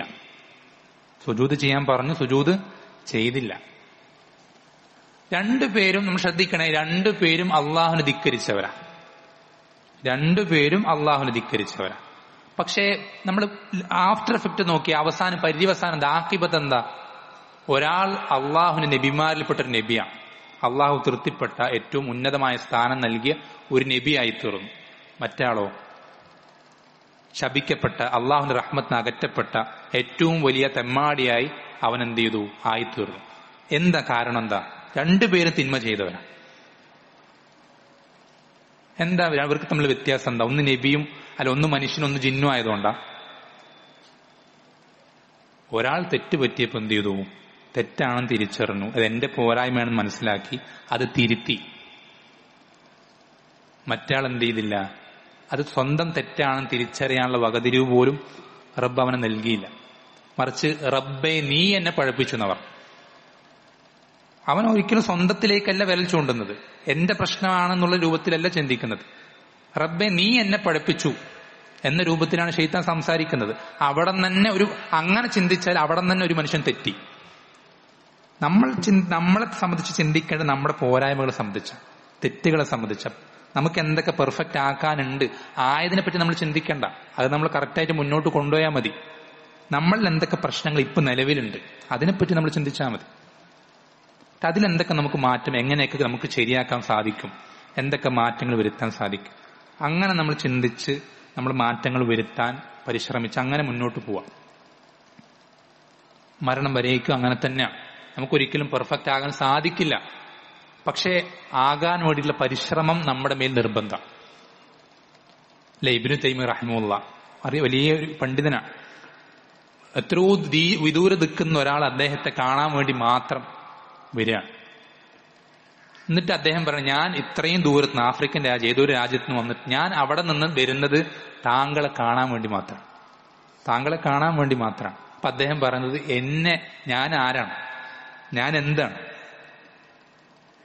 ഞാൻ ഒന്നും ആയിട്ടില്ല, എന്റെ അവസ്ഥ എന്ത് മാത്രമാണ്, ഞാൻ ഇന്നുവരേക്കും എന്റെ ഇസ്ലാമിനെ നന്നാക്കി പ്രോഗ്രസ് ആക്കി കൊണ്ടുപോകുന്ന ഒരാൾ മാത്രം, വേറൊന്നുമല്ല. ഞാൻ മറ്റൊന്നുമല്ല, ഞാൻ എവിടെ എത്തിയിട്ടില്ല, വേറൊന്നും ആയിട്ടില്ല എന്നാര് പറയണം? ഇബ്നു തൈമിയ്യ റഹിമഹുല്ലാഹ്. ഈ ഒരു നിലപാട് നമ്മൾക്കുണ്ടാവണം. വലൈക്കും അസ്സലാം വറഹ്മത്തുള്ളാഹി വബറകാതുഹു. നമ്മളിലെ പോരായ്മകൾ ഇങ്ങനെ മാറ്റി തിരുത്തി അങ്ങനെ ശരിയാക്കി അങ്ങനെ കൊണ്ടുപോകും. ഇതാണ് നമ്മൾ ആദ്യം ശ്രദ്ധിക്കേണ്ട കാര്യം. അതിനുശേഷം നമ്മൾ ശരിയാക്കിയതിനു ശേഷം നമ്മുടെ ഭാര്യയിലേക്ക്. ഇത് രണ്ടും നമ്മളും നമ്മുടെ ഭാര്യയും ശരിയാക്കി കഴിഞ്ഞാൽ തന്നെ ഓൾമോസ്റ്റ് എന്ത് ചെയ്യും? നമ്മുടെ മക്കളെ അത് വലിയ രീതിയിൽ സ്വാധീനിക്കും.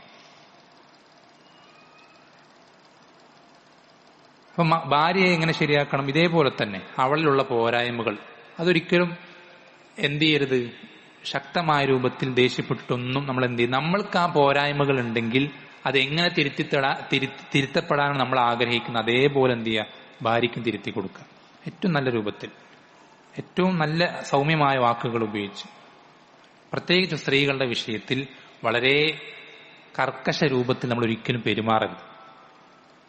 നബി സല്ലല്ലാഹു അലൈഹി വസല്ലം സ്ത്രീകളെ പറ്റി പഠിപ്പിച്ചെന്നത് അൽ ഖവാരീർ എന്ന് പറഞ്ഞാൽ പളുങ്ക് പാത്രങ്ങൾ. ഒന്ന് അമർത്തി പിടിച്ചു കഴിഞ്ഞാൽ അത് പൊട്ടും. ആ രൂപത്തിൽ വളരെ സോഫ്റ്റായ രൂപത്തിൽ എന്ത് ചെയ്യാൻ പാടുള്ളൂ, നമ്മൾ അവരോട് പെരുമാറാൻ പാടുള്ളൂ. ഒരിക്കലും മൂർച്ചയേറിയ വാക്കുകൾ അവർക്കെതിരെ പ്രയോഗിക്കരുത്, ഭാര്യമാർക്കെതിരെ. നമ്മുടെ ശക്തിയുള്ള കരങ്ങൾ കൊണ്ട് അവരെ പ്രഹരിക്കുകയോ ഉപദ്രവിക്കുകയോ ചെയ്യരുത്. വളരെ നല്ല രൂപത്തിൽ, ഏറ്റവും സൗമ്യമായ രൂപത്തിൽ മാത്രമേ സ്ത്രീകളോട് പെരുമാറാൻ പാടുള്ളൂ. നമ്മൾ ശ്രദ്ധിക്കണം, എന്റെ ഭാര്യയല്ലേ, ഞാൻ എന്തു വേണമെങ്കിലും ചെയ്യും എന്ന നിലപാട് വളരെ അപകടമാണ്. നബി സല്ലല്ലാഹു അലൈഹി വസല്ലം പഠിപ്പിച്ചെന്താ? ഖിയാറുക്കും ലിനിസായിക്കും. നിങ്ങളിൽ ഏറ്റവും നല്ല ആളുകൾ ആരാ? നിങ്ങളുടെ ഭാര്യമാരോട് ഏറ്റവും നല്ല രൂപത്തിൽ വർത്തിക്കുന്ന ആളുകളാണ്. അല്ലേ? നമ്മളൊന്ന് ആലോചിച്ച് വെക്കേ, നമുക്ക് കുടുംബക്കാരുടെ അടുക്കലേക്ക് പോകുമ്പോൾ നല്ല പെരുമാറ്റം, ആർക്കും നമ്മളെ പറ്റി ഒരു പരാതിയില്ല. അവൻ നല്ല പെരുമാറ്റ, അവനൊരിക്കലും മോശമായിട്ട് പറയൂലല്ലോ എന്ന് കുടുംബക്കാരോട് ചോദിച്ച് നമ്മളെപ്പറ്റി പറയും. കൂട്ടുകാരോട് ചോദിച്ചാൽ നമ്മളെപ്പറ്റി നല്ലതല്ലാതെ അവർക്കൊന്നും പറയാനില്ല. അവൻ അങ്ങനെയാണ് ഇങ്ങനെയാണ്, കുറേ വധുഹകൾ നമ്മളെപ്പറ്റി പറയാനുണ്ടാവും. അയൽക്കാരോട് ചോദിച്ചാലും ഖൈറാണ്. പക്ഷേ വീട്ടിനകത്ത് ഭാര്യയോട് ചോദിച്ചാലോ? നമ്മുടെ അവസ്ഥ, നമ്മുടെ ശരിക്കുള്ള സ്വഭാവം എന്താണ് എന്നറിയാൻ നമ്മൾ ചോദിക്കേണ്ടത് ഭാര്യയോടാണ്. അതാണ് നമ്മുടെ ശരിക്കുള്ള, നമ്മുടെ തനി നിറന്ന് പറയാറില്ലേ, അത് നമ്മുടെ ഭാര്യയോട് ചോദിച്ചാൽ അറിയാം. കാരണം അവിടെ വേറെ ആരും നമ്മളെ നോക്കാനില്ല, നമ്മളെ വിലയിരുത്താനോ മാർക്കിടാനോ ആരുമില്ല. അവിടെ നമ്മളും റബ്ബും മാത്രം. ആ സന്ദർഭത്തിൽ നമ്മൾ ഏറ്റവും നല്ല രൂപത്തിൽ പെരുമാറാൻ സാധിക്കണം, സൗമ്യത കാണിക്കണം, ഏറ്റവും അവർക്ക് മനസ്സിൽ വേദനയില്ലാത്ത വാക്കുകൾ പ്രയോഗിക്കാൻ ശ്രദ്ധിക്കണം. അല്ലെ, സ്ത്രീകളെ ഉപദേശിക്കുന്നതിൽ ഏറ്റവും അവസാനത്തെ, അല്ലെ 18ാമത്തെ അടവ് എന്ന് പറയുന്ന പോലെ ഏറ്റവും ലാസ്റ്റ് സ്റ്റെപ്പാണ് അടി. ആ അടി തന്നെ എങ്ങനെയാണെന്നറിയോ? പണ്ഡിതന്മാർ പഠിപ്പിച്ചിരുന്നത് മിസ്വാക്ക് കൊണ്ടാണ്, അറാക്കിന്റെ കൊള്ളി കൊണ്ട്. അറാക്കിന്റെ കൊള്ളി കൊണ്ട് അടിച്ചാൽ ഒരു വേദന ഉണ്ടാവാൻ പോകുന്നില്ല. പക്ഷേ നമുക്ക് ആ കാര്യത്തോടുള്ള വിയോജിപ്പ് പ്രകടിപ്പിക്കുക എന്നതിലുപരി അവളെ അടിച്ച് എന്താ പറയാ തൊലി പൊളിക്കുക എന്നുള്ളതല്ല ദീന് പഠിപ്പിച്ചിരുന്നത്. എല്ല് പൊട്ടാനോ തൊലി മുറിയാനോ പാടില്ല. അതാണ് ഏറ്റവും അവസാനത്തെ പടി. ഒരു നിലയ്ക്കും മറ്റെന്ത് ചെയ്തിട്ടും ശരിയാകുന്നില്ല എന്ന് കണ്ടാൽ ഏറ്റവും അവസാനം സ്വീകരിക്കേണ്ട നിലപാടാണ്. അതുപോലും ഈ രൂപത്തിലാണെങ്കിൽ അതിന് മുമ്പത്തെ സ്റ്റെപ്പുകൾ എങ്ങനെയായിരിക്കും? ഏറ്റവും നല്ല രൂപത്തിൽ, ഏറ്റവും സൗമ്യമായ രൂപത്തിൽ. അപ്പൊ ഈ രൂപത്തിൽ നമ്മൾ എന്ത് ചെയ്യണം? അവർക്ക് നല്ല നല്ല കാര്യങ്ങൾ പറഞ്ഞു കൊടുക്കണം. ഇനി നമുക്ക് പറഞ്ഞു കൊടുക്കാൻ പ്രയാസമാണെങ്കിൽ അങ്ങനെ നല്ല നല്ല രൂപത്തിൽ പറഞ്ഞു കൊടുക്കാൻ സാധിക്കുന്ന സദസ്സുകളിൽ അവരെ കൊണ്ടു ചെന്ന് എന്ത് ചെയ്യണം? നമ്മൾ ഇരുത്തണം. അവർക്ക് അത്തരം വഴികൾ എളുപ്പമാക്കി കൊടുക്കും. ഇനിയിപ്പോ കൊണ്ടുപോകാൻ സ്ത്രീകൾക്ക് നല്ലത് വീട് തന്നെയാണ്. മസ്ജിദിൽ പോകുന്നതിനേക്കാളും ഒക്കെ ഹൈർ വീട് തന്നെ. അപ്പൊ അങ്ങനെ കൊണ്ടുപോകും. നമ്മൾ ഇഷ്ടപ്പെടുന്നില്ലെങ്കിൽ നമ്മൾ എന്ത് ചെയ്യാം? വീട്ടിലിരുന്നിട്ട് അത്തരം പഠനങ്ങൾ എളുപ്പമാകുന്ന വഴികൾ നമ്മൾ എന്ത് ചെയ്യുക? അവർക്ക് എളുപ്പമാക്കി കൊടുക്കുക, സജ്ജീകരിച്ചു കൊടുക്കുക. ഇന്റർനെറ്റും മറ്റു സൗകര്യങ്ങളൊക്കെ ഇന്നത്തെ കാലത്ത് വ്യാപകമാണ്. അത്തരം കാര്യങ്ങൾ, മറ്റു ഷെറുകൾ കടന്നു വരാത്ത രൂപത്തിൽ അവർക്ക് ദീനിന്റെ അധ്യാപനങ്ങൾ പഠിക്കാൻ പറ്റുന്ന സൗകര്യങ്ങൾ നമ്മൾ അവർക്ക് ചെയ്തു കൊടുക്കൽ നമ്മുടെ മേൽ നിർബന്ധ ബാധ്യതയാണ്. നമ്മുടെ മേൽ നിർബന്ധ ബാധ്യതയാണ്. അപ്പൊ ഇങ്ങനെ നമ്മൾ എന്ത് ചെയ്യാം? മാറ്റങ്ങൾ വരുത്തിക്കൊണ്ടിരിക്കുക. അപ്പൊ നമ്മളിലുള്ള മാറ്റമാണ് ഏറ്റവും ആദ്യം നമ്മൾ ശ്രദ്ധിക്കേണ്ടത്. പിന്നെ നമ്മൾ ശ്രദ്ധിക്കേണ്ട കാര്യം, നമ്മുടെ മക്കൾ ഏറ്റവും കൂടുതൽ സമയം ചെലവഴിക്കുന്നത് ആരുമായിട്ടാണ് നിങ്ങൾ പരിശോധിക്കണം. അത് മാതാപിതാക്കളുടെ ബാധ്യതയാണ്. എന്റെ മകൻ അല്ലെങ്കിൽ എന്റെ മകൾ അവന്റെ ഡെയിലി ലൈഫിൽ ഏറ്റവും കൂടുതൽ സമയം ചെലവഴിക്കുന്നത് ആരുടെ കൂടെയാണ്, അല്ലെങ്കിൽ എന്ത് കാര്യത്തിലാണ്? അല്ലെങ്കിൽ വേറൊരർത്ഥത്തിൽ പറഞ്ഞാൽ അവന്റെ ഫ്രീ ടൈമുകൾ, അവന്റെ ഒഴിവു സമയങ്ങൾ അവൻ എങ്ങനെയാണ് വിനിയോഗിക്കുന്നത്? ഇത് വളരെ ശ്രദ്ധിക്കേണ്ട വിഷയം. കാരണം അവൻ ഏറ്റവും അധികം സ്വാധീനിക്കുക ഈ കാര്യങ്ങളാണ്. മാതാപിതാക്കൾ കഴിഞ്ഞാൽ പിന്നെ അവൻ ഏറ്റവും കൂടുതൽ സ്വാധീനിക്കുക ഈ കാര്യങ്ങൾ. ചിലപ്പോൾ കൂട്ടുകാരായിരിക്കും, ചിലപ്പോ മൊബൈലുകളായിരിക്കും, അല്ലെങ്കിൽ മറ്റെന്തെങ്കിലും കാര്യങ്ങളായിരിക്കും. എന്താണെങ്കിലും നമ്മൾ ശ്രദ്ധിക്കേണ്ടത് അതിൽ ഹൈറും ഉണ്ടാവും ഷെറും ഉണ്ടാവും. മൊബൈലായിക്കോട്ടെ, ഇനിയിപ്പോ പന്തായിക്കോട്ടെ, അല്ലെങ്കിൽ കൂട്ടുകാരായിക്കോട്ടെ, എല്ലാത്തിലും ഹൈറും ഷെറും ഉണ്ടാവും. നമ്മൾക്ക് ഈ മക്കളെ പഠിപ്പിച്ചു കൊടുക്കാനും അവരെ വളർത്തിക്കൊണ്ടുവരാനും സാധിക്കണം. ഈ വേർതിരിവ് എന്ന് വെച്ചാൽ ഈ ഹൈറും ഷെറും, ഞാൻ ഇതിൽ ആരുടെ കൂടെയാണ് കൂട്ടുകൂടേണ്ടത്, ഞാൻ എങ്ങനെയാണ്, ഞാൻ കളിക്കുന്നുണ്ടെങ്കിൽ തന്നെ എങ്ങനെയാണ് കളിക്കേണ്ടത്, ഞാൻ മൊബൈൽ ഉപയോഗിക്കേണ്ട സന്ദർഭം വന്നാൽ തന്നെ അതെങ്ങനെയാണ് ഉപയോഗിക്കേണ്ടത്, നമ്മൾ മക്കൾക്ക് നമ്മൾ പഠിപ്പിച്ചു കൊടുക്കണം. അതിൽ ഹൈറും ഷെറും നമ്മൾ എന്ത് ചെയ്യണം? അവർക്ക് വേർതിരിച്ച് പറഞ്ഞു കൊടുക്കണം. ഇത് വളരെ ശ്രദ്ധിക്കേണ്ട കാര്യമാണ്. കാരണം നബി സ്വല്ലല്ലാഹു അലൈഹി വസല്ലം പഠിപ്പിച്ചത് അൽമർഉ അലാ ദീനി ഖലീലിഹി, ഓരോ മനുഷ്യനും തന്റെ ഏറ്റവും അടുത്ത കൂട്ടുകാരന്റെ ദീനിലാണ്. ഓരോ മനുഷ്യനും അവന്റെ ഏറ്റവും അടുത്ത കൂട്ടുകാരന്റെ ദീനിലാണ്. നമ്മുടെ ഏറ്റവും അടുത്ത കൂട്ടുകാരൻ ആരാ? നമ്മുടെ ഒഴിവു സമയങ്ങളിൽ നമ്മൾ ഏറ്റവും കൂടുതൽ സമയം ചെലവഴിക്കുന്നത് ആരുമായിട്ടാണ്? നമ്മുടെ ഏറ്റവും പ്രധാനപ്പെട്ട ഖലീൽ അതാണ്. നമ്മൾക്ക് ഫ്രീ കിട്ടുമ്പോൾ, ഒഴിവു സമയം കിട്ടുമ്പോൾ നമ്മൾ സമയം ചെലവഴിക്കുന്നത്, നമ്മൾ കൂടുതൽ ഇന്ററാക്ട് ചെയ്യുന്നത് ആരുമായിട്ടാണോ അതാണ് നമ്മുടെ ഖലീൽ. ചിലരുടെ ഖലീൽ ഗെയിമുകളാണ്, ചിലരുടെ ഖലീൽ ഫുട്ബോളാണ്, ചിലരുടെ ഖലീൽ ഫേസ്ബുക്കിലെയും ഇൻസ്റ്റഗ്രാമിലെയും വാട്സപ്പിലേക്ക് ചില ഗ്രൂപ്പുകളും പേജുകളൊക്കെ. അത് നിരുപാധികം മോശമാണെന്നല്ല, നിങ്ങൾ പരിശോധിക്കണം അത് മോശമാണോ. അത് അവനെ ഖൈറിലേക്ക് എത്തിക്കുന്നതാണെങ്കിൽ എന്ത് ചെയ്യട്ടെ, അവനതിൽ തുടരട്ടെ. എന്നാൽ അത് അവനെ ഷർറിലേക്ക് എത്തിക്കുന്നതാണെങ്കിൽ നിങ്ങൾ എന്ത് ചെയ്യണം? അത് പറഞ്ഞു കൊടുക്കണം, തിരുത്തി കൊടുക്കണം. പ്രത്യേകിച്ച് നിങ്ങൾ ശ്രദ്ധിക്കേണ്ടത് മൊബൈൽ ഫോണുകളുമായി നമ്മുടെ മക്കൾ തനിച്ചാകുന്നത് നിങ്ങൾ എന്ത് ചെയ്യണം? ശ്രദ്ധിക്കണം. മൊബൈൽ ഫോണുകളുമായി നമ്മുടെ മക്കൾ തനിച്ചാകുന്നത് നിങ്ങൾ ശ്രദ്ധിക്കണം. കാരണം ഒറ്റയ്ക്കാകുമ്പോൾ എന്ത് ചെയ്യും? ശൈത്താൻ ഒരു മനുഷ്യന്റെ മേൽ കൂടുതൽ നിയന്ത്രണം ഉണ്ടാവും. ഒറ്റയ്ക്കാകുമ്പോൾ ഒരു മനുഷ്യന് ശൈത്താന്റെ മേൽ കൂടുതൽ നിയന്ത്രണം ഉണ്ടാവും. അതുകൊണ്ട് തന്നെ നമ്മുടെ മക്കൾ മൊബൈൽ ഫോണുമായി ഒറ്റയ്ക്കാകുന്നത് നിങ്ങൾ എന്ത് ചെയ്യണം? ശ്രദ്ധിക്കണം. അവൻ അത്രയും അത്യാവശ്യ കാര്യങ്ങൾ ഉപയോഗിക്കണം എന്നൊക്കെ വാശി പിടിക്കുന്ന അല്ലെങ്കിൽ പ്രധാനപ്പെട്ട കാര്യങ്ങളൊക്കെ ഉണ്ടെന്ന് പറയുകയാണെങ്കിൽ പരസ്യമായിട്ട് ഉപയോഗിക്കാൻ അനുവദിക്കുക, രഹസ്യമായിട്ട് ഉപയോഗിക്കാൻ അനുവദിക്കരുത്. ആ രൂപത്തിൽ നമ്മൾ എന്ത് ചെയ്യുക? അവരിലെ ഹൈറും ഷെറൊക്കെ എന്തൊക്കെയാണെന്ന് തിരിച്ചറിയുന്ന അവസ്ഥ നമ്മൾ ഉണ്ടാക്കിയെടുക്കുക. എന്നിട്ട് അതിലെ ഷെറുകളൊക്കെ നമ്മൾ എന്ത് ചെയ്യാൻ, നമുക്ക് നീക്കം ചെയ്യാൻ സാധിക്കുക എന്നുള്ളത് വളരെ പ്രധാനപ്പെട്ട കാര്യമാണ്. നമ്മൾ ശ്രദ്ധിക്കേണ്ടത്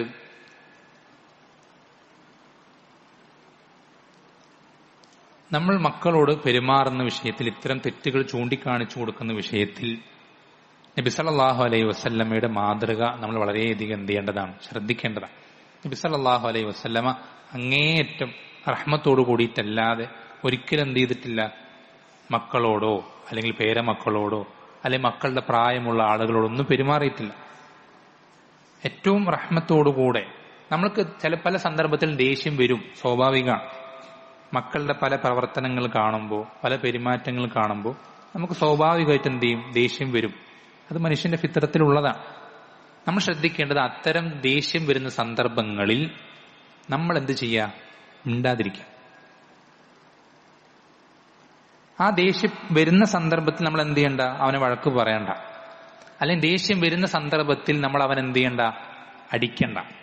കാരണം എന്താ? ശൈത്താൻ നമ്മളിലേക്ക് പ്രവേശിക്കുന്ന ഒരു വാതിലാണ് ദേഷ്യം എന്നുള്ളത്. നമ്മൾ പറയാൻ ഉദ്ദേശിച്ചിടത്ത് എന്ത് ചെയ്യില്ല? ദേഷ്യം ഉള്ള സമയത്ത് നിൽക്കൂല നാവ്. നമ്മൾ അടിക്കാൻ ഉദ്ദേശിച്ച ആ ഒരു പരിധിക്ക് അപ്പുറത്തേക്ക് എന്ത് ചെയ്യും?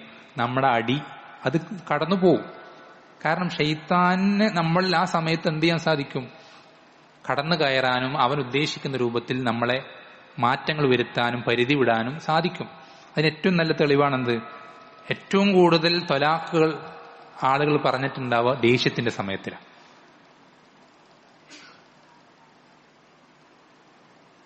നമ്മൾ ശ്രദ്ധിക്കണം. ഏറ്റവും ബന്ധങ്ങൾ മുറിഞ്ഞു പോകുന്നതും അല്ലെങ്കിൽ പരസ്പരം അകലുന്നതും അങ്ങനത്തെ സംസാരങ്ങൾ സംസാരിക്കുന്നതും പെരുമാറ്റങ്ങൾ ഉണ്ടാകുന്നതൊക്കെ ദേഷ്യത്തിന്റെ പുറത്താണ് മിക്കതും, 99%. അപ്പൊ നമ്മൾ ശ്രദ്ധിക്കേണ്ടത് മക്കളോട് നമ്മൾ ഗുണദോഷിക്കുമ്പോൾ, അവർക്ക് എന്തെങ്കിലും കാര്യങ്ങൾ പറഞ്ഞു കൊടുക്കുമ്പോൾ ദേഷ്യം വന്നാലും അത് പുറത്തേക്ക് കാണിക്കണ്ട. അത്രയും വളരെ ഗൗരവപ്പെട്ട തിന്മകളാണെങ്കിൽ മാത്രമേ എന്ത് ചെയ്യാവൂ? നമ്മൾ അവരോട് ദേഷ്യപ്പെടാവൂ. അതെന്തൊക്കെയാണ് ഇൻഷാ അല്ലാഹ് വരുന്നുണ്ട് പ്രധാനപ്പെട്ട കാര്യം. അപ്പോ മക്കളോട് ഒരിക്കലും എന്ത് ചെയ്യരുത്? പരമാവധി ദേഷ്യപ്പെടാതിരിക്കുക. റഹ്മത്താണ് അടിസ്ഥാനം. അസ്ലെന്നുള്ള റഹ്മത്താണ്. റഹ്മത്ത് അവിടെ എന്ത് ചെയ്യുന്നില്ല? കാരുണ്യം കാണിക്കുന്നതിന് എഫക്റ്റ് ഇല്ല, അത് ഗുണകരമാകുന്നില്ലാത്ത സന്ദർഭത്തിൽ മാത്രമേ എന്ത് ചെയ്യാവൂ? അല്ലെങ്കിൽ അത്രയും വലിയ ഗുരുതരമായ പ്രവർത്തനം തിന്മകളാണെങ്കിൽ മാത്രമേ ദേഷ്യപ്പെടാവൂ. മക്കളോട് എന്ത് ചെയ്യുക? റഹ്മത്തോടുകൂടി പെരുമാറും. നബി സല്ലല്ലാഹു അലൈഹി വസല്ലം ജീവിതത്തിൽ എത്രയോ സന്ദർഭങ്ങളുണ്ട്. നബി സല്ലല്ലാഹു അലൈഹി വസല്ലം അടുക്കൽ കേട്ടിട്ടുണ്ടാവും, ഒരു ചെറുപ്പക്കാരൻ എന്ത് ചെയ്യണം? പ്രായപൂർത്തി എത്തുന്ന ആ പ്രായത്തിലുള്ള ഒരു ചെറുപ്പക്കാരൻ നബി സല്ലല്ലാഹു അലൈഹി വസല്ലം അടുക്കലേക്ക് വന്നിട്ട് പറയണം, അള്ളാഹുവിന്റെ റസൂലെ, താങ്കൾ എനിക്ക് വ്യഭിചാരം ചെയ്യാൻ അനുമതി തരണം, വ്യഭിചരിക്കാൻ എനിക്ക് അനുമതി തരണം. അപ്പൊ ഈ ചോദ്യം കേട്ടപ്പോൾ ചുറ്റുമുള്ള സ്വഹാബത്തിന് ദേഷ്യം വന്നു. അവർ പലതും ചെയ്യാനൊക്കെ പോയി. നബി സല്ലല്ലാഹു അലൈഹി വസല്ലം അവരെന്ത് ചെയ്തു? സമാധാനപ്പെടുത്തി. എന്നിട്ട് അള്ളാഹുവിന്റെ റസൂൽ സല്ലല്ലാഹു അലൈഹി വസല്ലമ ആ ചെറുപ്പക്കാരനോട് ചോദിക്കുന്നത് വളരെ സൗമ്യമായിട്ട് റഹ്മത്തോടുകൂടി ചോദിക്കാം, നീ പറഞ്ഞ ഈ ചോദിച്ച ഈ കാര്യം അത് നിന്റെ ഉമ്മയെ സംബന്ധിച്ചാണ് ഒരാൾ ചോദിക്കുന്നതെങ്കിൽ നിനക്ക് ഇഷ്ടപ്പെടുമോ? ആ വ്യക്തി പറഞ്ഞു, ഇല്ല, ഒരിക്കലും ഇഷ്ടപ്പെടൂല. നിന്റെ പെങ്ങളെ പറ്റിയിട്ടാണെങ്കിലോ? ഇഷ്ടപ്പെടൂല. നിന്റെ മകളെ പറ്റിയിട്ടാണെങ്കിലോ? ഇഷ്ടപ്പെടൂല. അപ്പൊ നബി സ്വല്ലല്ലാഹു അലൈഹി വസല്ലം പറഞ്ഞത്, എല്ലാ സ്ത്രീകളും ഒന്നുകിൽ ആരുടെയെങ്കിലും ഉമ്മമാരായിരിക്കും, അല്ലെങ്കിൽ ആരുടെയെങ്കിലും പെങ്ങന്മാരായിരിക്കും, അല്ലെങ്കിൽ ആരുടെയെങ്കിലും പെൺമക്കളായിരിക്കും. അതുകൊണ്ട് നിനക്കിഷ്ടപ്പെടാത്തത് നീ എന്ത് ചെയ്യരുത്, അവർക്കും ഇഷ്ടപ്പെടരുത്. നിനക്കിഷ്ടപ്പെടാത്തത് നീ അവർക്കും ഇഷ്ടപ്പെടരുത് എന്ന് നബി സല്ലല്ലാഹു അലൈഹി വസല്ലം പഠിപ്പിച്ചു. എത്ര റഹ്മത്തോട് കൂടിയിട്ടുള്ള പെരുമാറ്റമാണ്. അതേപോലെ തന്നെ നമുക്കറിയാം, ഒരു മസ്ജിദിൽ ഒരു ആറാബി കയറി വന്നിട്ട് മൂത്രമൊഴിച്ച സംഭവം നമ്മൾ കേട്ടിട്ടുണ്ടാവും, കേട്ടിട്ടില്ലേ? ഒരു ആറാബി എന്ന് പറഞ്ഞാൽ അവർക്ക് ഇങ്ങനെ സംസ്കാരങ്ങളൊന്നും അദബൊന്നും പഠിച്ചിട്ടില്ല, എവിടെ എന്ത് പറയണം എന്ത് ചെയ്യണം എന്നൊരു ധാരണയില്ലാത്ത ആൾക്കാരാണ്. വളരെ പരുക്ക സ്വഭാവമുള്ള ആൾക്കാരാണ്.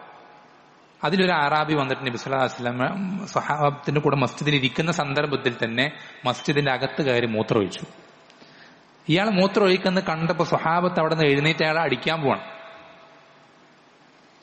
നബി സല്ലല്ലാഹു അലൈഹി വസല്ലം ദഊ, വെറുതെ വിടാൻ പറഞ്ഞു. അപ്പൊ ഈ ഇവരടിക്കാൻ വരുന്നത് കാണുന്നുണ്ട്, ആറാബി കാണുന്നുണ്ട്. അപ്പൊ ഇവര് ആ ഒരു വരവ് നിർത്തിയപ്പോ അദ്ദേഹം മൂത്രമൊഴിക്കുന്നത് പൂർത്തിയാക്കി.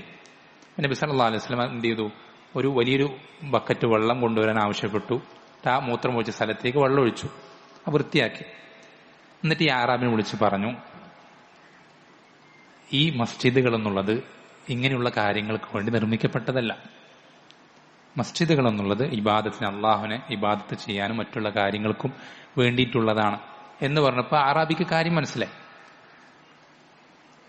അപ്പൊ ആറാബി പ്രാർത്ഥിക്കുന്ന ഒരു പ്രാർത്ഥന, അള്ളാഹുവേ നീ മുഹമ്മദിന് മാത്രം റഹ്മത്ത് ചെയ്യണേ, കൂടെയുള്ള ആർക്കും റഹ്മത്ത് കൊടുക്കരുത് എന്ന് ആറാബി എന്തിനു പ്രാർത്ഥിക്കുന്ന രസകരമായ ഒരു സംഭവമാണ്.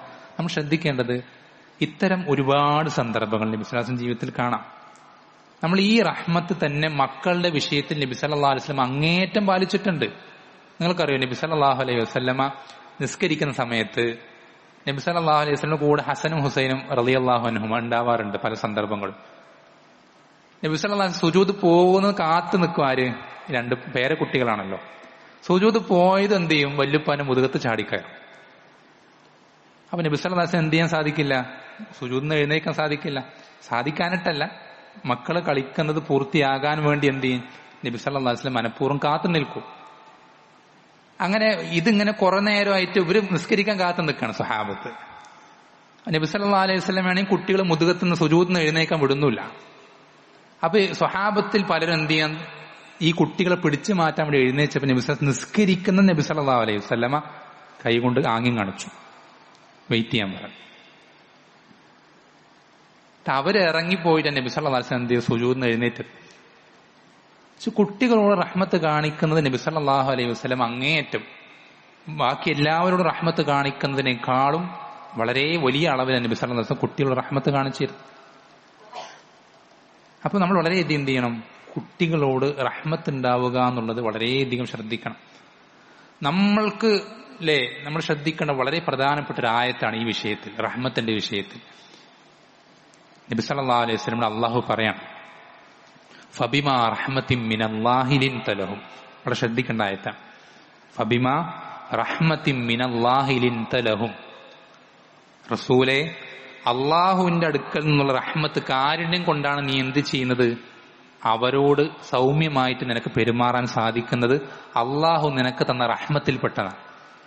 എന്നിട്ട് അള്ളാഹ് പറഞ്ഞു, വലൗ കുൻത ഫദ്ദൻ ഗലീദൽ ഖൽബി ലൻഫദ്ദൂ മിൻ ഹൗലിക്. റസൂലേ, താങ്കളെങ്ങാനും പരുഷ സ്വഭാവിയായിരുന്നെങ്കിൽ, കഠിന ഹൃദയനായിരുന്നെങ്കിൽ, താങ്കളുടെ ചുറ്റുമുള്ള ആളുകളൊന്നും ഇപ്പൊ താങ്കളുടെ കൂടെ ഉണ്ടാവില്ല, എല്ലാവരും താങ്കളുടെ ചുറ്റും നിന്നും അകന്നുപോയി. നാം ശ്രദ്ധിക്കണം, ആരോടാ ഈ പറയുന്നത്? അള്ളാഹുന്റെ റസൂൽ സല്ലല്ലാഹു അലൈഹി വസല്ലമയേക്കാൾ മികച്ച ആരാണുള്ളത് ദുനിയാവില്? ആരെങ്കിലും ഉണ്ടോ? മുമ്പുമില്ല പിമ്പുമില്ല. ആ റസൂൽ സല്ലല്ലാഹു അലൈഹി വസല്ലമയ്ക്ക് റഹ്മത്തില്ലെങ്കിൽ, ആ റസൂലിലേക്ക് ആരും എടുക്കൂലെങ്കിൽ പിന്നെ നമ്മളിലേക്ക് ഇങ്ങനെ എടുക്കുക ആൾക്കാര്?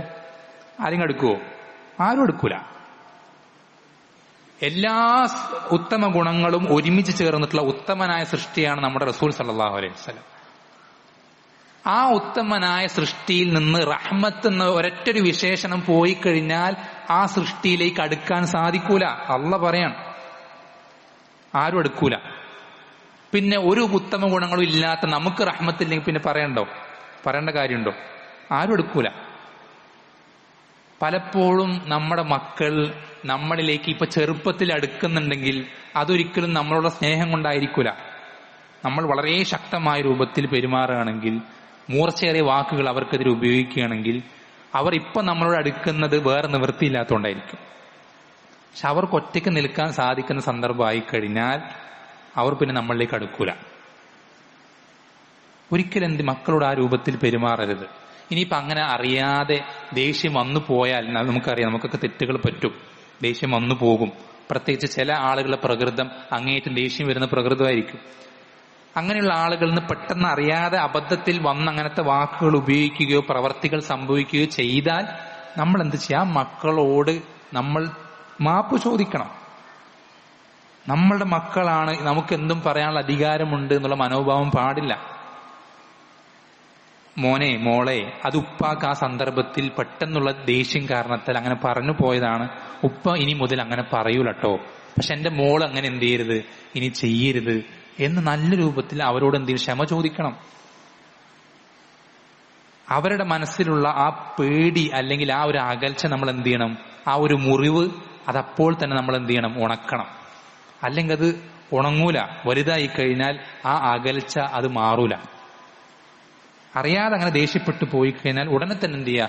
മക്കളെ അടുത്തിരുത്തി മടിയിലിരുത്തി ഏറ്റവും നല്ല രൂപത്തിൽ. പല ആൾക്കാർക്കും മക്കളോട് റഹ്മത്ത് കാണിക്കാൻ അറിയില്ല അല്ലെ. ഒരു ആറാബി നബി സല്ലല്ലാഹു അലൈഹി വസല്ലം അടുക്കലേക്ക് വന്നിട്ട് വരുമ്പോ നബി സല്ലല്ലാഹു അലൈഹി വസല്ലം എന്ത് ചെയ്യുന്നുണ്ട്? പേരക്കുട്ടികളെ ഹസനെയും ഹുസൈനെയും മറ്റു പല റളിയല്ലാഹു അൻഹു മറ്റു പലരെയും, ഉസാമത്ത് ബിൻ സെയ്ദിനെയും പലരെയും എന്ത് ചെയ്യുന്നു? നബി സല്ലല്ലാഹു അലൈഹി വസല്ലം ചുംബിക്കുന്നത് കാണാൻ. ചെറിയ കുട്ടികളാണ് അവർ ചുംബിക്കുന്ന. ആറാബി അത്ഭുതപ്പെടുകയാണ്. നിങ്ങൾ നിങ്ങളുടെ മക്കളെ ചുംബിക്കാറുണ്ടോ? ഞങ്ങളുടെ മക്കളെ ആരും എന്ത് ചെയ്യാറില്ല, മക്കളെ ചുംബിക്കാറില്ല. അപ്പൊ നബി സല്ലല്ലാഹു അലൈഹി വസല്ലമ ശക്തമായ രൂപത്തിൽ, ശ്രദ്ധിക്കണം പറയുന്ന വാക്ക്, നബി സല്ലല്ലാഹു അലൈഹി വസല്ലമ ആ അറാബിയോട് പ്രതികരിച്ചെന്താണെന്നറിയോ? അള്ളാഹു നിങ്ങളുടെ ഹൃദയങ്ങളിൽ നിന്ന് റഹ്മത്ത് എടുത്തു കളഞ്ഞിട്ടുണ്ടെങ്കിൽ എനിക്ക് എന്താണ് ചെയ്യാൻ സാധിക്കുക? നിങ്ങളുടെ ഹൃദയത്തിൽ നിന്ന് അള്ളാഹു റഹ്മത്ത് എടുത്തു കളഞ്ഞിട്ടുണ്ടെങ്കിൽ എനിക്ക് എന്താ ചെയ്യാൻ സാധിക്കുക? ഇതേ ഹദീസിന് മറ്റൊരു റിവായത്തിൽ നബി സല്ലല്ലാഹു അലൈഹി വസല്ലം പറയുന്നുണ്ട്, ഇന്നമാ യർഹമു അർറാഹിമൂന യർഹമുഹുമുർ റഹ്മാൻ. ദുനിയാവിലുള്ള ആളുകളോട് റഹ്മത്ത് കാണിക്കുന്നവരാണ് എന്ത് ചെയ്യുക? റഹ്മാനായ റബ്ബ് റഹ്മത്ത് കാണിക്കുക. നമ്മൾ നമ്മുടെ മക്കളോടും കൂടെയുള്ള ആളുകളോട് റഹ്മത്ത് കാണിക്കുന്നില്ലെങ്കിൽ നമ്മളോടും റബ്ബ് റഹ്മത്ത് കാണിക്കൂല. നമ്മൾ നമ്മുടെ പടപ്പുകളോട് സൃഷ്ടികളോട് എങ്ങനെ ഏത് രൂപത്തിലാണോ പെരുമാറുന്നത് അതേ രൂപത്തിലാണ് റബ്ബ് നമ്മളോടും പെരുമാറുന്നത്. അത് വളരെ ഗൗരവത്തിൽ ശ്രദ്ധിക്കേണ്ട കാര്യം. നമ്മുടെ റഹ്മത്ത് കിട്ടാൻ ഏറ്റവും അർഹരായിട്ടുള്ളവർ നമ്മുടെ മക്കളാണ്. അപ്പൊ നമ്മൾ എന്ത് ചെയ്യണം? വളരെയധികം നമ്മുടെ മക്കളുടെ പെരുമാറ്റത്തിൽ ഏറ്റവും ശ്രദ്ധിക്കേണ്ട ഒരു കാര്യമാണ് റഹ്മത്ത് എന്നുള്ളത്. നമ്മൾ ശ്രദ്ധിക്കണം. നമ്മൾ ദേഷ്യപ്പെട്ടിട്ടും നമ്മുടെ ശക്തി കാണിച്ചിട്ടും നമ്മൾ എന്താ പറയാ പല്ലിറുമ്പിയിട്ടും അങ്ങനെ പേടിപ്പിച്ചിട്ടും ആ രൂപത്തിൽ നമുക്ക് മാറ്റിയെടുക്കാൻ സാധിക്കുന്നത് നമ്മൾ വിചാരിക്കും അങ്ങനെ ആയാലാണ് മക്കൾ എന്ത് ചെയ്യുള്ളൂ ഏറ്റവും നല്ല രൂപത്തിലാവുള്ളൂ നമ്മൾ വിചാരിക്കും. പക്ഷെ അതിനേക്കാൾ റിസൾട്ട് കിട്ടുക റഹ്മത്ത് കൊണ്ടാണ്, അനുകമ്പ കൊണ്ടാണ്. നമ്മൾ ഒരിക്കലും വിചാരിക്കരുത്. അള്ളാഹു എത്രത്തോളം നബി സല്ലല്ലാഹു അലൈഹി വസല്ലം പഠിപ്പിച്ചു തന്നിട്ടുണ്ട്. അള്ളാഹു ഒരു വീട്ടുകാരിൽ ഖൈർ ഉദ്ദേശിച്ചു കഴിഞ്ഞാൽ അവർക്കിടയിൽ റിഫ്ഖ്, അനുകമ്പ ഇട്ടുകൊടുക്കും. അള്ളാഹു ഒരു വീട്ടുകാർക്ക് ഖൈർ ഉദ്ദേശിച്ചു കഴിഞ്ഞാൽ അവർക്കിടയിൽ റിഫ്ഖ് ഇട്ടുകൊടുക്കും, അനുകമ്പ ഇട്ടുകൊടുക്കും. നമ്മൾക്ക് റിഫ്ഖ് കൊണ്ട് അനുകമ്പ കൊണ്ട് സോഫ്റ്റായി പെരുമാറുന്നത് കൊണ്ട് ഉണ്ടാവുന്ന റിസൾട്ട് ഒരിക്കലും എന്തുണ്ടാവില്ല, നമ്മുടെ ദേഷ്യം കൊണ്ടോ വാശി കൊണ്ടോ നമ്മുടെ എന്താ പറയാ പെട്ടെന്നുള്ള പ്രതികരണങ്ങൾ കൊണ്ടോ ഒരിക്കലും കിട്ടൂല. അനുകമ്പ കൊണ്ട് കിട്ടുന്ന റിസൾട്ട് ഒരിക്കലും കിട്ടൂല. നമ്മൾ എന്ത് ചെയ്യണം? മനസ്സിലാക്കണം. അത് നമ്മൾ ശ്രദ്ധിക്കേണ്ടത്, ഇപ്പോ നമ്മുടെ മക്കൾ നമ്മുടെ കൊമ്പം മീശ കണ്ടിട്ടോ നമ്മുടെ വലിയ പലരും മക്കളെ അടിക്കുന്നത് എമ്മാതിരി അടിയാണ്. സുബ്ഹാനല്ലാഹ്. ഇതൊക്കെ നമ്മൾ റബ്ബിനോട് ഉത്തരം പറയേണ്ട കാര്യമാണ്. പലരും മക്കളെ ചെയ്ത പല തെറ്റുകളുടെ പേരിൽ അവർ തെറ്റുകൾ ചെയ്തത് നിസാരവൽക്കരിക്കണം എന്നല്ല പറയുന്നത്. പക്ഷെ അതിനൊക്കെ ഒരു പരിധിയുണ്ട്. തെറ്റുകളുടെ അളവിനനുസരിച്ച് അടിക്കാവൂ. അതും പണ്ഡിതന്മാർ പഠിപ്പിച്ചിരുന്നത് എത്ര 8-9 ഷുറൂത്തുകളുണ്ട് കുട്ടി അടിക്കുന്നതിന്. ശ്രദ്ധിക്കണം.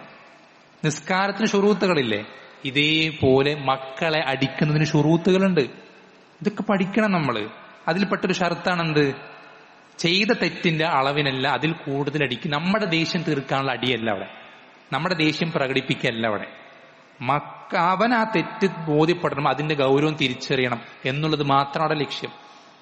നമ്മുടെ ദേഷ്യം തീരുന്നവരടിക്കുക എന്നുള്ളതല്ല, അതൊരിക്കലും പാടില്ല. എന്ന് മാത്രമല്ല, മക്കളെ അടിക്കുമ്പോ നമ്മുടെ കക്ഷം കാണാൻ പാടില്ല. എന്നുവെച്ചാൽ ഇങ്ങനെ അടിക്കാൻ പാടില്ല. പലരും തനിക്കാകുന്നതിന് പരമാവധി എന്ത് ചെയ്യാറുണ്ട്, മക്കളെ അടിക്കാറുണ്ട്. ഒരിക്കലും പാടില്ല. അടിക്കേണ്ടി വന്നാൽ തന്നെയും ഇങ്ങനെ ഈ റിസ്റ്റ് ഈ കൈപ്പത്തി മാത്രം എന്ത് ചെയ്യുന്നുള്ളൂ, അനങ്ങുന്നുള്ളൂ. ഇങ്ങനെ അടിക്കാവോ? ഇത് ഇങ്ങനെയൊക്കെയാണ് അടിക്കുക. പലരും വടി മാത്രല്ല, ബെൽറ്റും എന്തൊക്കെയോ സാധനങ്ങൾ. ഇനി എന്തൊക്കെ ദേഷ്യം വരുന്ന സമയത്ത് എന്താണ് കിട്ടുന്നത് അതുകൊണ്ടൊക്കെ എടുത്തെറിയൊക്കെ ചെയ്യും. വളരെ ഗൗരവമുള്ള വിഷയമാണ്. റബ്ബ് നമ്മളിൽ ഏൽപ്പിച്ച അമാനത്താണ് നമ്മുടെ മക്കള്. നമ്മൾ അവരുടെ വിഷയത്തിൽ ഏത് രൂപത്തിൽ ഇടപെടുന്നുണ്ട് എന്നുള്ള റബ്ബ് നമ്മളോട് ചോദ്യം ചെയ്യും. ഒരിക്കലും നമ്മുടെ മക്കളല്ലേ എന്തും ചെയ്യാന്നുള്ള നിലപാട് ശരിയല്ല. ഏറ്റവും നല്ല രൂപത്തിൽ റഹ്മത്തോടു കൂടിയിട്ടാണ് നമ്മൾ എന്ത് ചെയ്യേണ്ടത്, പെരുമാറേണ്ടത്. അടി എന്നുള്ളതൊക്കെ ഏറ്റവും അവസാനത്തെ സ്റ്റെപ്പാണ്. ഒരു നിലയ്ക്കും എത്ര പറഞ്ഞു കൊടുത്തു, അങ്ങനെ ചെയ്ത് ഇങ്ങനെ ചെയ്ത്, നമ്മൾക്ക് ഏതൊരു വിധേനയും അവൻ ശരിയാവുന്നില്ല, മാറ്റം വരുന്നില്ല എന്ന് മനസ്സിലാകുമ്പോൾ അവസാനത്തെ സ്റ്റെപ്പാണെന്ത്, അടി എന്നുള്ളത്. അതും ഏറ്റവും ഒരിക്കലും പരുക്കമായ അല്ലെങ്കിൽ ഒരു പരിധിയില്ലാത്ത അടിയാകരുത്. അതിനൊരുപാട് നിബന്ധനകൾ ശ്രദ്ധിക്കേണ്ടതുണ്ട്. അങ്ങേയറ്റ റഹ്മത്ത് കാണിക്കാൻ നമ്മൾ ശ്രദ്ധിക്കണം.